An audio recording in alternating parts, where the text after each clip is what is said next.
My name is Marin, 30 years old. The church clock gave 3 ceremonial ticks, slow and heavy, like the room itself was counting down to a version of me I'd been building for years. Faces in the pews were lit by expectation. Soft smiles, damp eyes, phones held upright like little silver prayer books. White lilies leaned toward the aisle, nosy and perfumed, as if even flowers could eavesdrop on a moment like this. My father's hand was stone in mine, steady, protective, a weight that said without words, "I've got you." Hudson's thumb found the crook of my thumb and pressed, steady as a promise.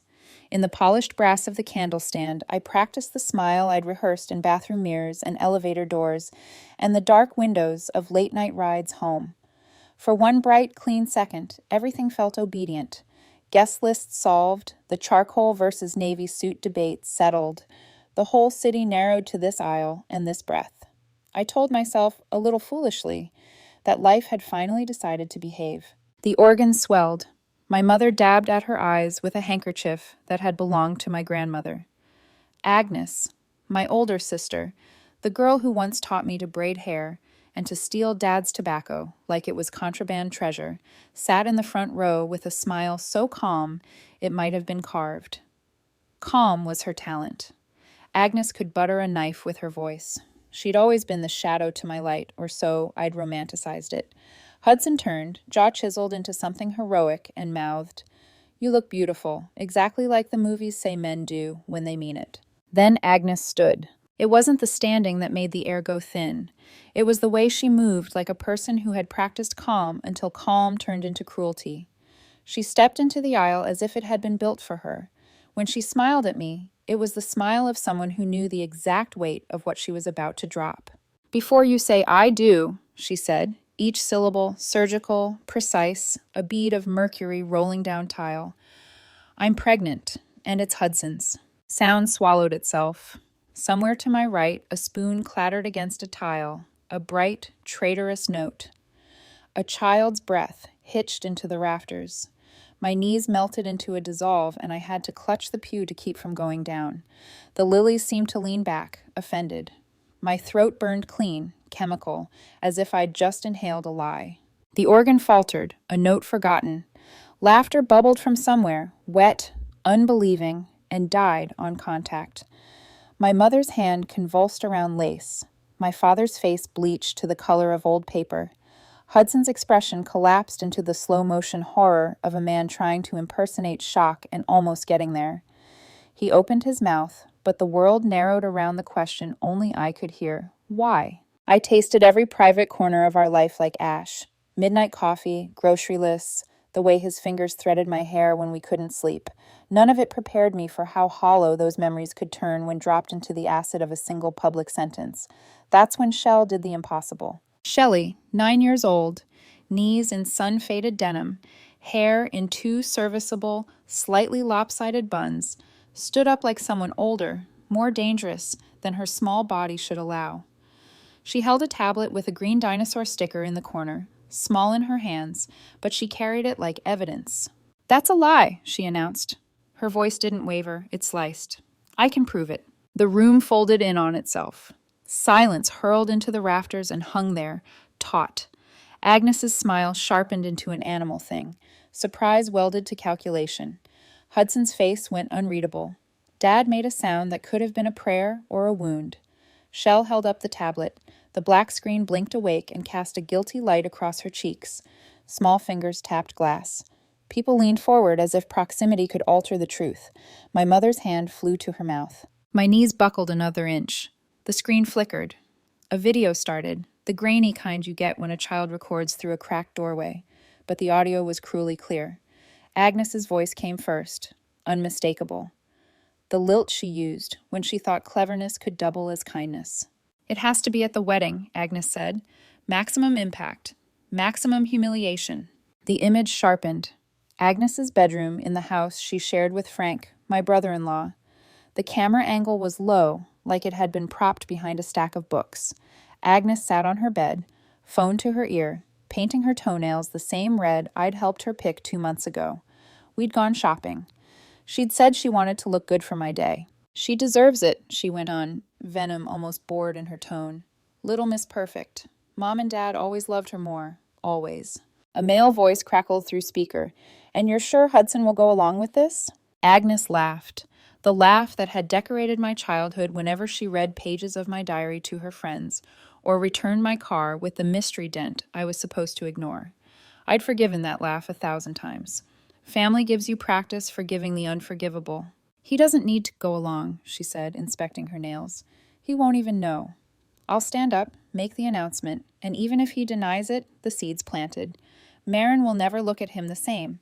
The marriage will be poisoned before it starts. The church erupted into whispers like a fuse hissing to catch. I didn't fall. Someone caught me, iron around my arms. Dad, I think. The floor felt like water trying to decide if it would hold me. Wait, Shell said, voice cutting the room clean. There's more. The male voice again. What about the test? Proof? Please, Agnes scoffed. I bought 5 from different stores. 1 positive. I'll say I'm 8 weeks and tell everyone it's Hudson's.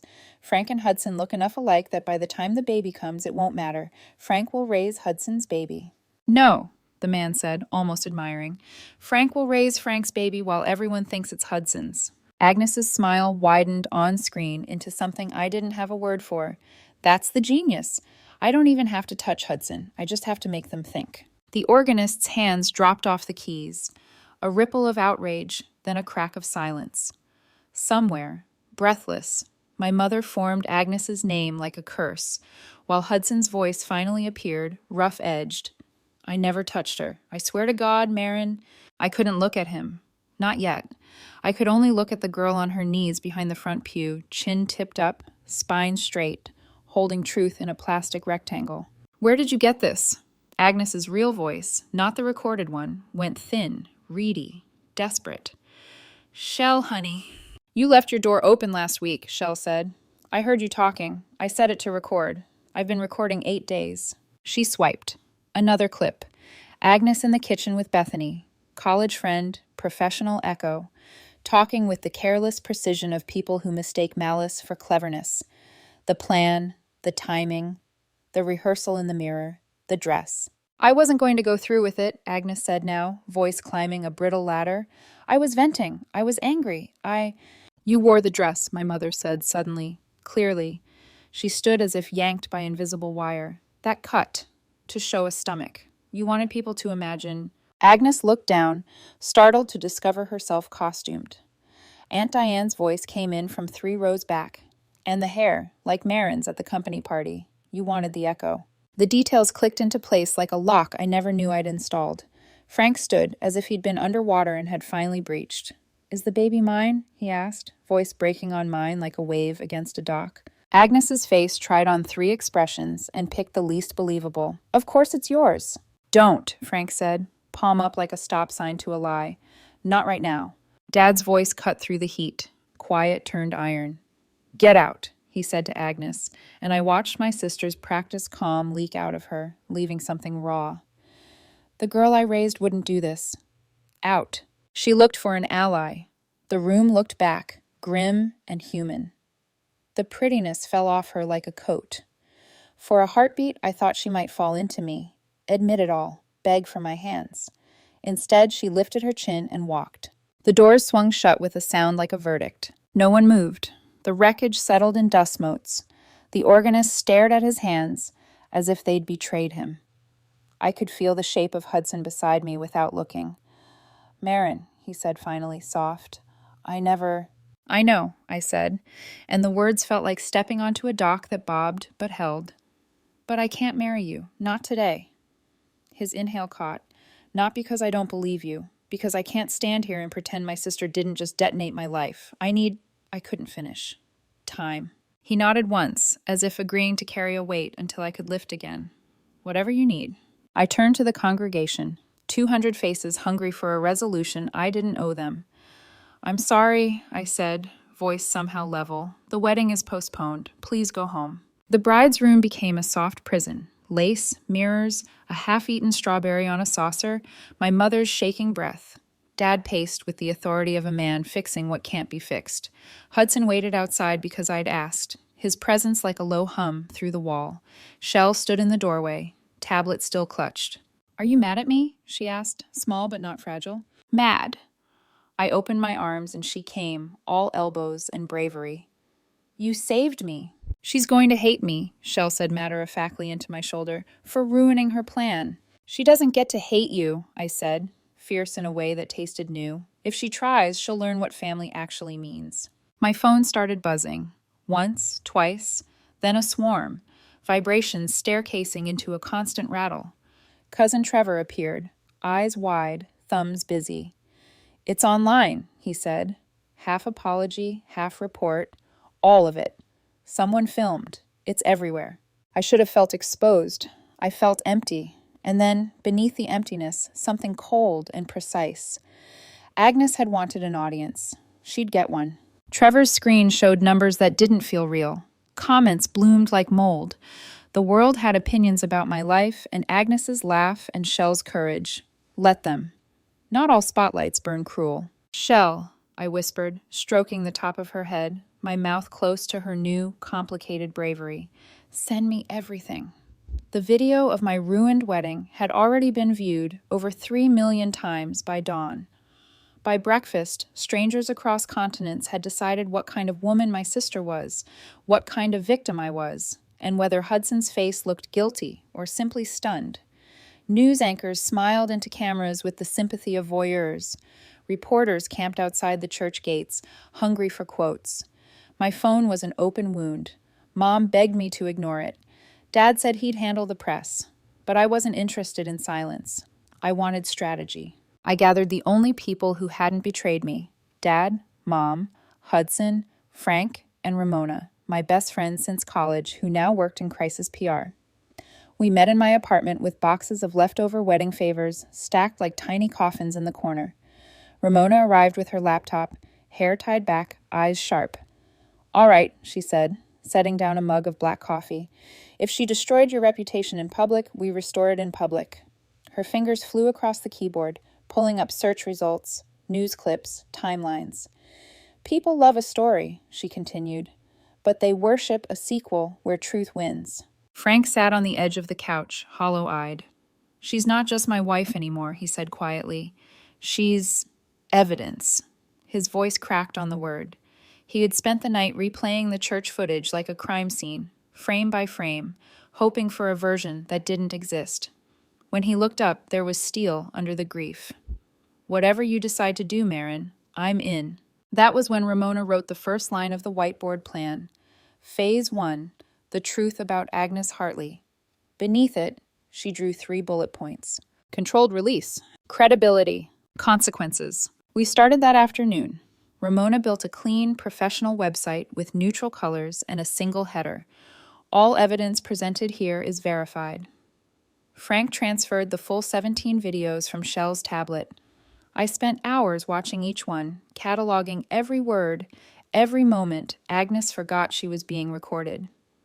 The footage painted her not as a spontaneous villain, but as an architect, careful, meticulous, proud of her cruelty. It was exhausting to realize how long she'd been building the explosion that went off in my life. The first video we released was short, Agnes rehearsing her wedding day speech in the mirror. The caption read, premeditation. The second came the next morning, the conversation about the pregnancy tests. The third showed her explaining how she'd plant my belongings in Hudson's car if her announcement didn't work. By the 5th day, #Agnes Hartley was trending. Talk shows debated sibling jealousy and social media ethics. Therapists broke down the pathology of envy between sisters. And through it all, Agnes's face, my sister's face, flashed across every screen, the symmetry of her features now a warning label. Mom stopped watching after the 7th video. I can't look at her like that, she whispered one night. It's like losing a child twice. Dad stood behind her, silent, hands on her shoulders. He hadn't spoken to Agnes since the church. When reporters called, he told them only one thing: truth matters, even when it breaks your heart. By the 10th video, Agnes's employer issued a statement about ethical standards. She was fired before lunch. Bethany, the so-called friend, went live on Instagram sobbing, claiming she had only listened, never helped. The internet didn't buy it. Her nonprofit donors pulled funding within 48 hours. By the 12th video, Frank filed for divorce and sought full custody of Shell. Ramona prepared the press release for that too. Factual, calm, impossible to misinterpret. And me? I didn't feel victorious. I felt nothing. I watched the metrics rise, the views, the shares, the articles, and waited for some kind of satisfaction to catch up. It never did. Every night I lay awake staring at the ceiling, the hum of the fridge a metronome to my insomnia, wondering if revenge had an off switch. Shell slept in the guest room now. Her nightmares came less often, but sometimes I'd find her sitting upright, tablet clutched to her chest, whispering to herself, "It's okay now, it's okay now." I'd sit beside her until she drifted back to sleep. That child had carried the truth like a soldier carries a flag, high, trembling, and too heavy for her size. I was determined to make sure she never had to carry anything alone again. The custody hearing came quickly. Agnes appeared in court wearing a pale blue dress that used to be mine. Her hair hung limp, her eyes bruised from sleeplessness. She spoke softly, tried to convince the judge she'd made one terrible mistake. The judge watched 3 of the 17 videos, then closed the file. "Mrs. Hartley," she said, voice clipped, "you involved your minor daughter in a plot to publicly humiliate a family member. You prioritized vengeance over your child's safety. Custody is granted to Mr. Hartley. You will have supervised visitation pending psychological evaluation." Agnes's mouth fell open. The gavel dropped like thunder. It was over. Almost. Afterward, Frank met me outside the courthouse steps. He looked relieved and ruined at once. "She was my wife," he said. "I wanted to believe she was sick, not cruel, but watching those videos, it's like I married a stranger." I nodded. We both did. When he left, Ramona walked beside me in silence until we reached the car. She leaned against the hood, crossing her arms. "Phase 1 is done," she said. "Now what?" I thought of Agnes's empty apartment, the furniture already sold to pay rent. I thought of Shell's quiet, steady breathing in the next room each night. "She wanted to destroy my life in public," I said finally. "Now she knows what that feels like." Ramona studied me for a moment. "You sound satisfied." "I sound finished," I replied. "That's not the same." But I wasn't finished. Not really. A few days later, while sorting through paperwork for Shell's transfer to her new school, Frank handed me an envelope. "Found this when I went through Agnes's files," he said. "Bank statement from a month before the wedding." Inside was a single transaction, a $10,000 cash deposit made 6 weeks before the ceremony. No sender listed, no memo, just a neat line of numbers that didn't belong. Frank frowned. She didn't have that kind of money, not then. I stared at the statement until the ink blurred. Who would give her $10,000 right before she tried to ruin me? No one had an answer, not yet. That night, I sat in the dark of my living room with only the glow of my laptop. The website had crossed 50 million views. The world was satisfied, justice had been served. But somewhere in the middle of all those numbers, I saw the deposit again, pulsing like a heartbeat. $10,000. For what? For who? Ramona called just past midnight. "You should take a break," she said. "Can't," I murmured. "There's something missing." "You already won, Marin. Then why doesn't it feel like it?" On the table, the bank statement fluttered in the breeze from the open window, corner lifting and falling like it was breathing. Somewhere inside me, a new question started forming, a colder, sharper shape than revenge. Someone had helped Agnes. Someone who wanted my wedding destroyed long before my sister ever picked up the match. The truth, I'd learned, doesn't rest. It shifts in its sleep, rolls over, and wakes you at 3 a.m., asking if you're sure you found all of it. By morning, I knew I hadn't. Frank called before sunrise. "Shell had a nightmare," he said. "You should hear this." His voice carried the kind of urgency you don't ignore. Hudson and I drove across town in silence, the sky still bruised with the last of the night. Shell was curled up on the couch when we arrived, clutching her stuffed dinosaur. Her eyes looked older, heavier. Frank crouched beside her, gentle. "Tell Aunt Marin what you told me," he said. Shell twisted the toy's tail in her fingers. "Before the wedding," she whispered, "I saw Mom meeting someone. A man. Not the man from the phone. Someone else." Ice slid down my spine. "What man?" I asked softly. "I don't know his name," she said. He gave Mom an envelope. It had money in it, a lot. I saw her count it. Frank nodded grimly. She said the man's name once, something like Lore, or Lorraine, Hudson finished. His voice was almost inaudible. The name hung in the air like a curse. My pulse stumbled. Your mother? I asked, turning to him. He blinked, shaken. No, she wouldn't. But the look on his face said maybe. I remembered every conversation with Lorraine Whitmore, the tight smile at our engagement dinner, the polite daggers wrapped in compliments. You're such a lovely girl, Marin. Such potential. As if I were a stray dog she'd decided to civilize. She'd questioned my job, my family, my background. Hudson had brushed it off as nerves. But nerves don't pay $10,000 to ruin a wedding. Frank brought his laptop from the kitchen table. I pulled her financials from the divorce records, he said, opening a spreadsheet. There's a $10,000 cash deposit 6 weeks before your wedding. Right after that, 3 phone calls to an unlisted number, each before or after another deposit. He looked at Hudson. You recognize this area code? Hudson's jaw tightened. It's my mother's. The room went still. Outside, a garbage truck clanged metal into metal. Too loud, too normal for what had just cracked open. Shell hid her face against the dinosaur. Hudson stared at the laptop as if it might rewrite itself. She hated me, I said quietly. He turned, startled. Lorraine never wanted this marriage. She told me you deserved better. I thought it was snobbery. I didn't know she'd pay for destruction. Hudson's voice broke. She wouldn't do that. She's proud, not cruel. Pride and cruelty, I said. They're cousins. We sat in silence until Shell whispered, Did I do something bad? My heart twisted. I knelt beside her. No, sweetheart. You did something brave.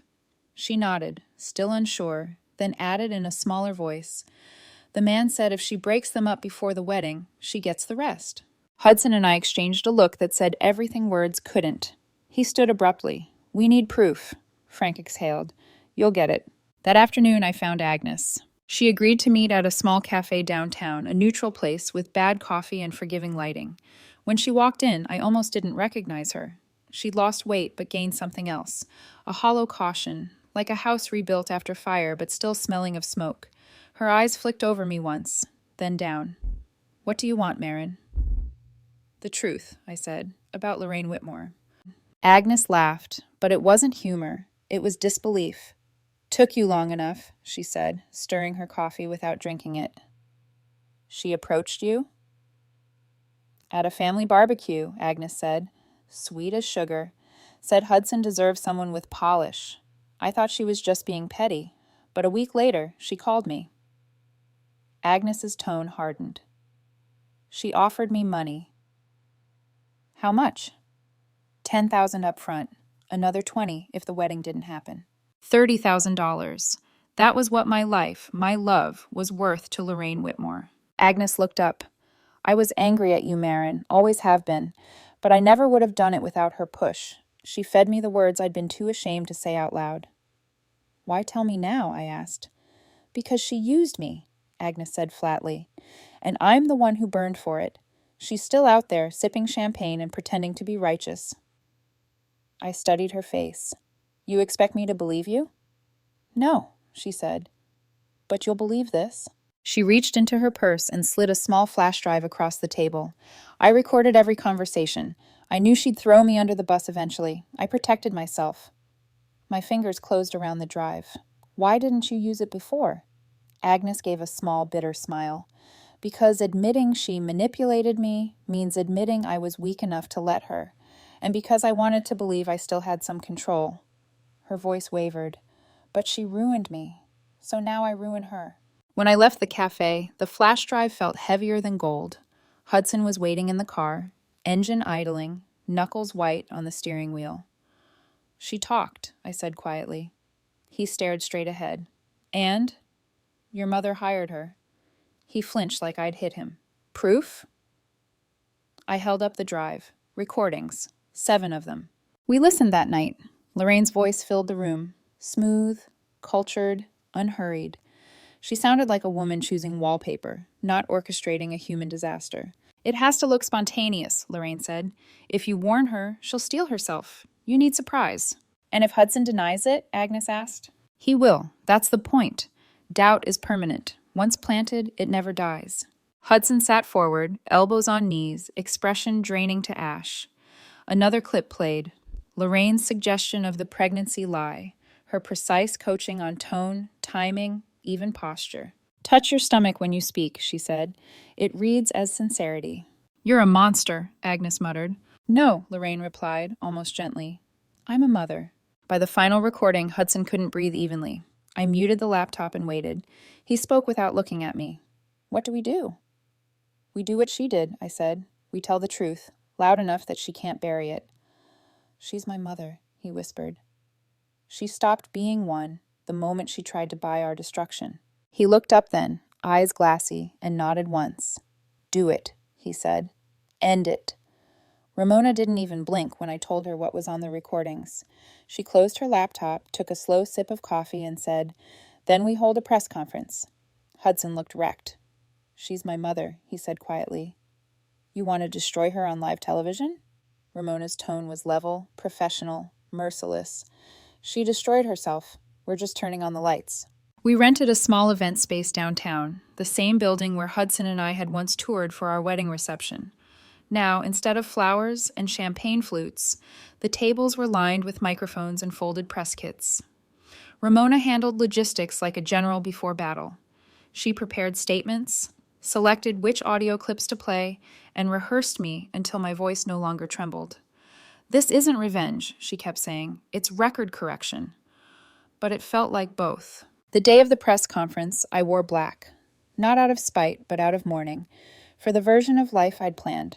For the family Hudson had lost. For the girl who still half expected her sister to braid her hair and her mother-in-law to offer kindness. Hudson wore a gray suit. We didn't hold hands at first. When we finally did, it wasn't affection, it was armor. The room was packed. Local news, national outlets, bloggers, even podcasters who'd once dissected my ruined wedding for clicks. Cameras flashed like lightning as Ramona adjusted the microphones. Ready? She asked. I nodded. Thank you for coming, I began. My voice carried over the rustle of press notes. 6 months ago, my wedding was destroyed by a public lie. My sister, Agnes Hartley, announced she was pregnant with my fiancé's child. Evidence later revealed the statement was false, premeditated, and funded. The murmurs rose like static. Today, we are releasing the recordings that show who orchestrated that funding. My mother-in-law, Lorraine Whitmore. Gasps cut through the air. I pressed play. Lorraine's voice filled the room. Every word polished, deliberate, unforgivable. It has to happen as the wedding. Maximum impact. She'll never recover. Make her doubt him. Doubt lasts longer than anger. If you have to fake a pregnancy, do it, whatever it takes. Reporters froze mid-scribble. No one breathed until the final clip ended with Lorraine's cold declaration. Some people don't deserve the life they think they've earned. When silence finally came, it was thick enough to choke on. I met the nearest camera head on. This, I said, is what happens when control becomes obsession. When someone decides another person's happiness is an error to be corrected. I paused, long enough to feel Hudson's trembling hand in mine. My husband and I aren't seeking money or sympathy. We're reclaiming truth. Lorraine Whitmore tried to buy my destruction. She failed. Questions exploded, but we didn't answer any. We left to a storm of camera flashes. Hudson's grip on my hand never loosened, even when we reached the car. He stared straight ahead for a long time. She's finished, he said softly. No, I replied. She's exposed. That's different. Within 48 hours, every charity board Lorraine served on issued statements announcing her resignation. 3 foundations cited irreconcilable ethical differences. Her country club revoked her membership. Her church released a bulletin about protecting the sanctity of truth. It was the same sanctity she'd tried to burn. Someone leaked her address. By the end of the week, protesters stood outside her mansion holding signs that read, "Money can't buy decency and truth matters." Gregory Whitmore, Hudson's father, called that evening. "This is family business," he said sharply. "You should have handled it privately." "She paid my sister to ruin my wedding," I said. "She involved a child. She doesn't get privacy." There was a long pause. She's still Hudson's mother. Then maybe, I said, she should have acted like one. Gregory didn't reply.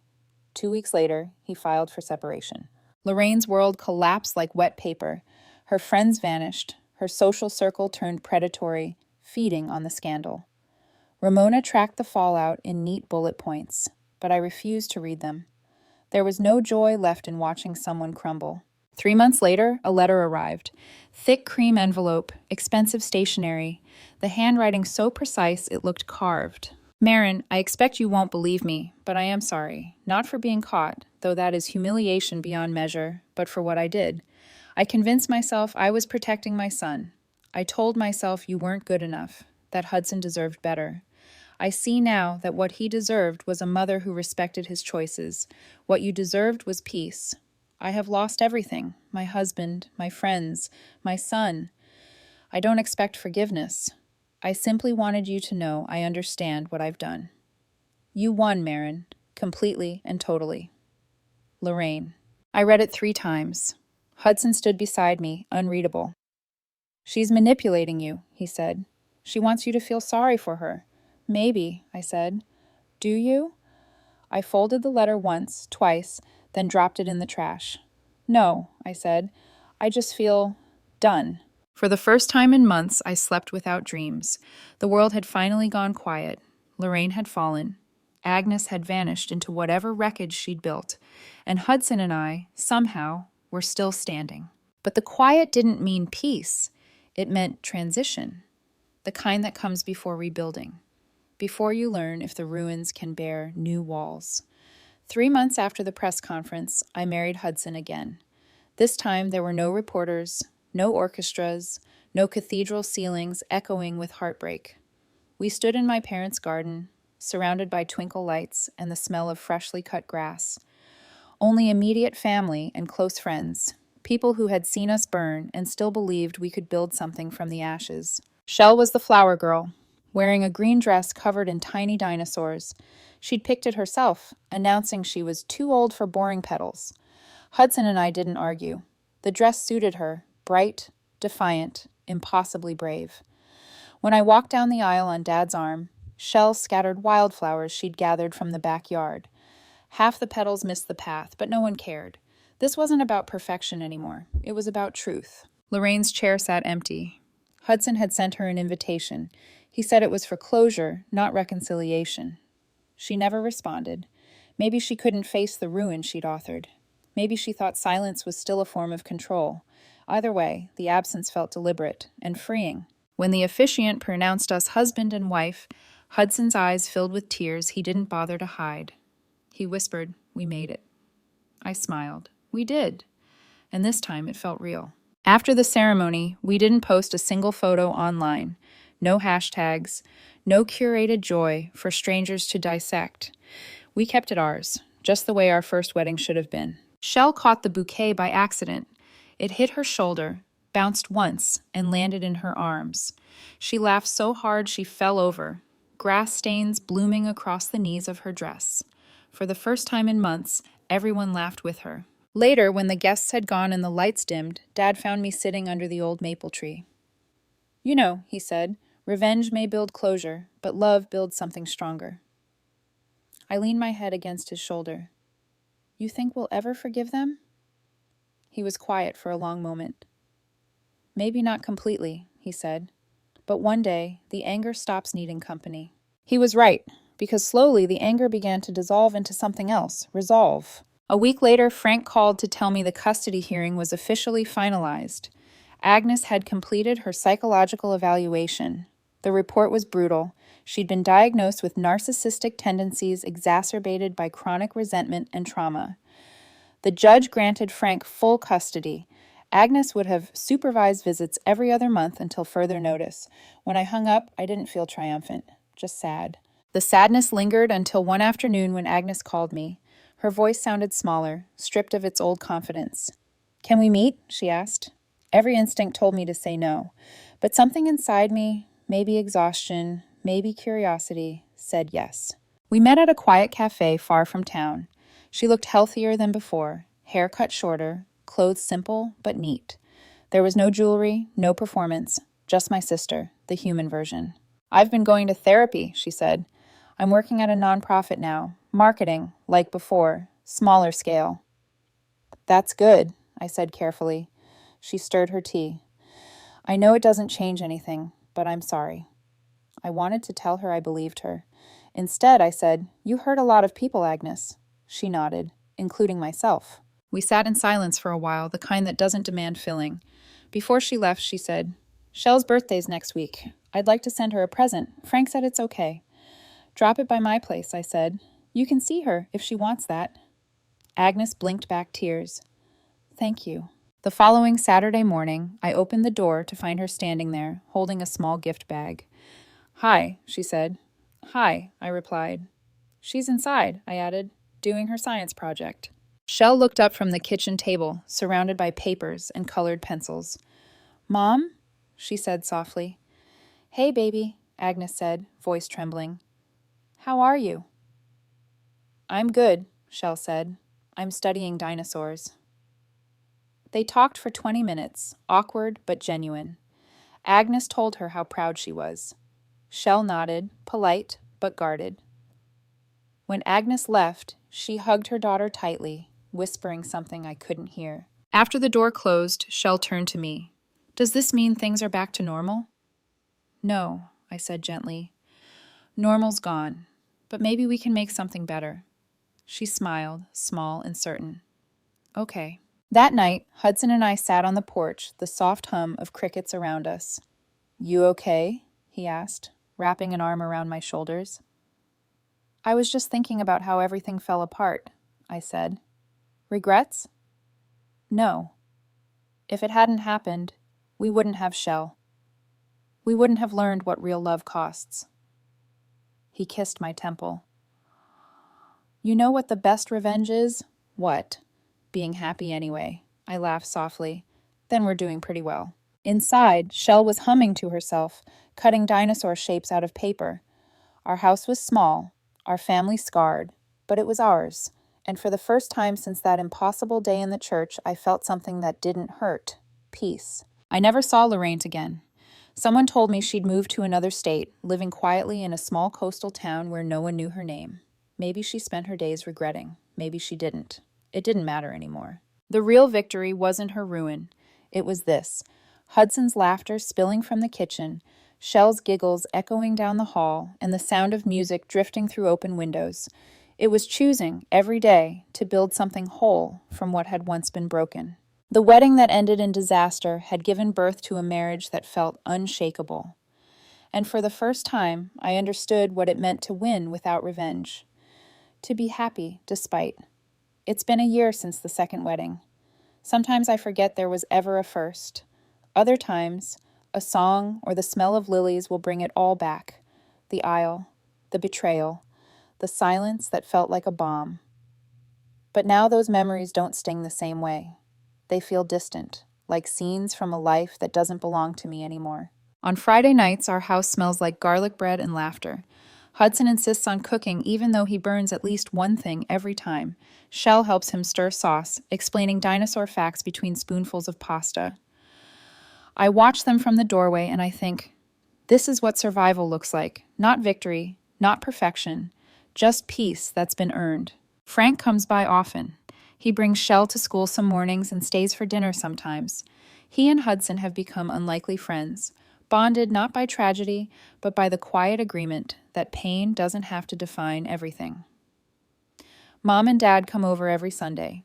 Mom has started teaching Shell how to braid hair, the same way Agnes once taught me.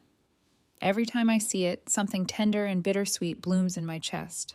Agnes and I have coffee once a month now. We sit by the window of that same cafe where she handed me the flash drive, and we talk about safe things, the weather, work, Shell's school projects. We never talk about the church or the videos or the woman we both used to be. She's still rebuilding. She volunteers at a community center now, teaching job skills to women starting over. She tells me it feels good to do something that doesn't hurt anyone, and when she says it, I almost believe her. Forgiveness, I've learned, isn't a single act. It's a muscle, one that trembles at first, then strengthens the more you use it. Some days, I wake up and feel light. Other days, I still feel the weight of everything that was taken. But then Shell will crawl into bed between Hudson and me during a thunderstorm, whispering, "Do you think Mom will ever be okay?" And I'll answer the same way every time. I think she's trying. "Do you forgive her?" Shell always asks next, and I always tell the truth. I don't know yet, but I'm learning that forgiveness isn't something you give people. It's something you give yourself when you're ready to stop carrying anger. She usually thinks about that for a while, then nods like it makes sense. Maybe it does. Maybe she understands better than anyone else how heavy the truth can be. Hudson and I celebrated our first anniversary quietly. No social media posts, no announcements, just us, a small dinner at home, and a toast to the year that almost didn't happen. He raised his glass. "To us," he said. "To the wreckage," I replied with a smile. He laughed softly. "Would you change anything?"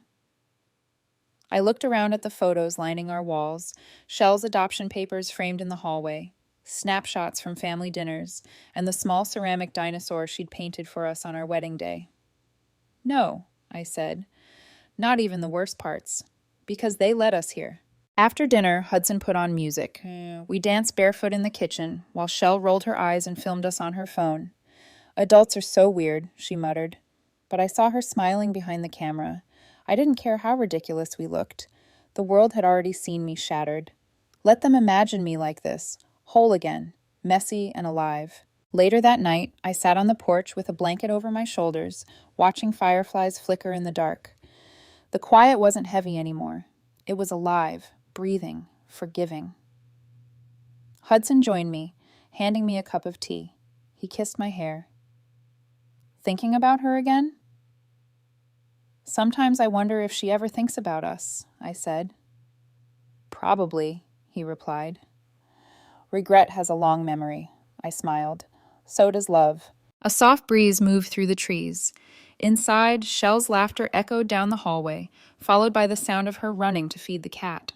It struck me, suddenly, that peace isn't the absence of chaos, it's choosing joy anyway, choosing to dance when you could still cry, choosing to rebuild when destruction would have been easier. I used to think justice meant seeing the people who hurt me fall apart. Now I know it means building a life they can't touch. That's the real ending, the one that isn't loud or viral or dramatic, just a house full of warmth, a little girl safe in her bed, a husband who still looks at me like the world didn't almost collapse between us. Agnes somewhere, trying to be better. Lorraine somewhere else, living with what she did. And me, still here, still standing. I don't dream about the church anymore. When I do dream, it's of the garden. Sunlight through maple leaves, Shell laughing, Hudson's hand in mine. It's the sound of life continuing, and the knowledge that sometimes the most powerful revenge isn't revenge at all. It's peace. It's joy. It's love that refuses to break.